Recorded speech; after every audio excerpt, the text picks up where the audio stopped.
அனைவருக்குமே வணக்கம். சற்று முன் கிடைத்திருக்கக்கூடிய ஒரு மிக மிக முக்கியமான செய்தி ஒன்று வெளியாகியுள்ளது.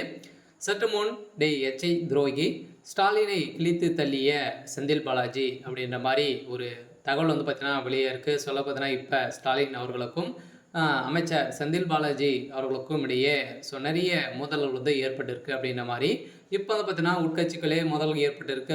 இந்த நிலையில் தான் இப்போ ஸ்டாலின் அவர்கள் செந்தில் பாலாஜியுடைய கதை முடிக்கிறதுக்காக அனைத்து வேலைகளுமே ரகசியமாகவே செய்திருக்காரு அப்படின்ற மாதிரி இப்போ பார்த்தீங்கன்னா செந்தில் பாலாஜிக்கு தெரிய வர இந்த நிலையில் தான் பார்த்தீங்கன்னா இரு தரப்பிற்குமே இப்போ பார்த்தீங்கன்னா மோதல்கள் ஏற்பட்டிருக்கு. இந்த நிலையில் செந்தில் பாலாஜி அவர்கள் இப்போ கைது செய்யப்பட்டிருக்காரு. அமலாக்கத்துறை கஸ்டடியில் தான் இருக்காரு. இருந்தாலுமே இப்போ ஸ்டாலின் அவர்களுக்கும் செந்தில் பாலாஜி அவர்களுக்கும் இடையே மோதல் ஏற்பட்டிருக்கக்கூடிய நிலையில் இப்போ செந்தில் பாலாஜி அவர்கள் உண்மைகளை ஒப்புக்கொண்டிருக்காரு அப்படின்ற மாதிரி தான் இப்போ தகவல் வெளியாக இருக்குது. இந்த நிலையில் தான் அதிரடியாக முதல்வர் ஸ்டாலின் அவர்களும் சிறைக்கு செல்ல போகிறாரு அப்படின்ற மாதிரி இன்று காலையில் பார்த்தீங்கன்னா அதிரடியாக ஒரு பரவலாகவே பேசும் பொருளாக மாறி இருக்கு.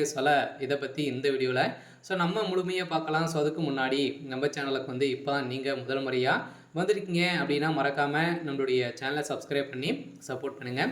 வாங்க வீடியோக்குள்ளே போகலாம். பார்த்தீங்கன்னா இப்போ செந்தில் பாலாஜி அவர்களுக்கும் ஸ்டாலின் அவர்களுக்கும் பார்த்தீங்கன்னா மோதல்கள் ஏற்பட்டு வந்திருக்கக்கூடிய நிலையில் தான் இந்த நிலையில் செந்தில் பாலாஜி அவர்களுக்கு முதல்ல ஸ்டாலின் அவர்கள் பெரும் துரோகத்தை செஞ்சுருக்காரு அப்படின்ற மாதிரி சொல்லியிருக்கக்கூடிய நிலையில் தான் இப்போ செந்தில் பாலாஜி அவர்கள் பார்த்தீங்கன்னா திமுகவுக்கு விசுவாசமாக தான் இருக்கார். இருந்தாலும் திமுகவை பொறுத்தளவுக்கு பார்த்தீங்கன்னா அவர்களை இவர் ஏற்கனவே ஏடிஎம்கேல இருந்தால் திமுகவுக்கு இணைந்து அமைச்சராக பொறுப்பேற்று இப்போ பார்த்தீங்கன்னா ஊழல்வாதியிலே ஒரு முக்கிய ஊழல்வாதியாக தான் இப்போ செந்தில் பாலாஜி அவர்கள் திகழ்ந்துட்டு வந்திருக்கக்கூடிய நிலையில் தான் இப்போ திமுகவே மிஞ்சக்கூடிய அளவிற்கு செந்தில் பாலாஜியுடைய சொத்து மதிப்பு உயர்ந்திருக்கு.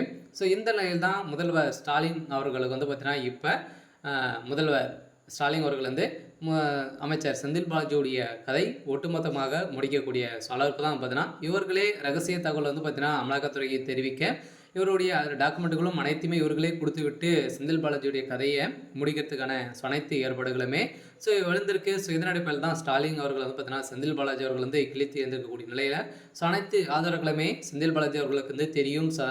இப்போ அமலாக்கத்துறை கஸ்டடியில் வருகின்ற மார்ச் 25ஆம் தேதிக்கு மேலே இவர் வாக்குமூலம் கொடுக்க போகிறதாக இப்போ தகவல் வெளியாக இருக்குது. இந்த வாக்குமூலத்தின் அடிப்படையில் திமுகவுடைய தலைமை கோபாலபுரமே சிறைக்கு செல்லத்துக்கான அனைத்து ஏற்பாடுகளுமே நடந்திருக்கு.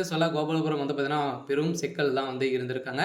இருந்தாலும் திமுகவுடைய அரசு மீது இன்னைக்கா நாளைக்கா அப்படின்ற மாதிரி ஒரு பரவலாகவே இந்த டாஸ்மாக் நிறுவனத்தில் நடந்த ரயிலின் அடிப்படையில் தான் இப்போ திமுகவே பெரும் கதி கலைஞர் போய் இருக்காங்க. இருந்தாலும் இந்த செந்தில் பாலாஜியுடைய வழக்கில் என்ன தீர்ப்பு வழங்க போகிறாங்க அப்படின்றத இந்த வீடியோவில் பார்க்கலாம். அதுக்கு முன்னாடி மறக்காமல் நம்முடைய சேனலை சப்ஸ்கிரைப் பண்ணி பாருங்கள். தேங்க்யூ.